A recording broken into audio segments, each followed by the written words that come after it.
I just called the cop. 1.5 দশকের বেশি সময় ধরে অভিনয়ে অনিয়মিত তনুশ্রী দত্ত, তবুও বলিউডে তিনি প্রাসঙ্গিক। সাম্প্রতিক সময় নানা মন্তব্যের জেরে সংবাদের শিরোনাম আশিক বানায় আপনি ছবির নায়িকা। এবার জনপ্রিয় রিয়েলিটি শো বিগ বস নিয়ে বিস্ফোরক মন্তব্য করলেন অভিনেত্রী। তনুশ্রী দাবি করেন তাকে 11 বছর ধরে বিগ বসের ঘরে যাওয়ার জন্য ডাকা হলেও তিনি বারবার সেই প্রস্তাব ফিরিয়ে দিয়েছেন। দয়া করে কেউ আমাকে সাহায্য করুন। লাইভে এসে কাঁদতে কাঁদতে তনুশ্রী অভিনেত্রীর কথায়, আমি টানা 11 বছর ধরে বিগ বসের ঘরে যাওয়ার প্রস্তাব ফিরিয়ে দিচ্ছি। প্রতি বছর ওরা এসে আমার পেছনে লাগে, আমি বকাঝকা করি। আমি ওই পরিবেশে একদিনও থাকতে পারবো না। আমি তো নিজের পরিবারের সঙ্গেও সবসময় থাকি না, আমাদের আলাদা জায়গা থাকে। একবার তনুশ্রীকে 1,65,00,000 রুপি টাকা অফার করা হয়েছিল, চাইলে আরও টাকার প্রস্তাব আসবে।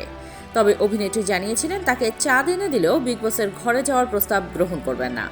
তনুশ্রীর ভাষ্য, আমাকে যদি চাঁদ পাইয়ে দেওয়ার কথা বলা হয় তবুও আমি যাব না। পুরুষ আর মহিলারা একই বিছানায় ঘুমায়, একই জায়গায় মারপিট করে, আমি সেটা মানতে পারবো না। আমি নিজের ডায়েট নিয়ে খুব কড়া, আর একটা রিয়েলিটি শো এর জন্য কোনো পুরুষের সঙ্গে বিছানা শেয়ার করব এটা ভাবতেও পারি না। যত কোটি টাকা দিক আমি এত সস্তা নই। একসময় জনপ্রিয় অভিনেত্রী তনুশ্রী 2018 সালে মিটু আন্দোলনে সরব হন। তখন তিনি নানা পাটেকর, কোরিওগ্রাফার গণেশ আচার্য এবং পরিচালক বিবেক অগ্নিহোত্রীর বিরুদ্ধে একের পর এক বিস্ফোরক অভিযোগ করেছিলেন। এরপর থেকে দীর্ঘদিন অভিনয়ের বাইরে, সিনেমাতে কাজ না থাকায় মাঝে দেশের বাইরে পাড়ি জমিয়েছিলেন। বছর 2 আগে দেশে ফিরেছেন।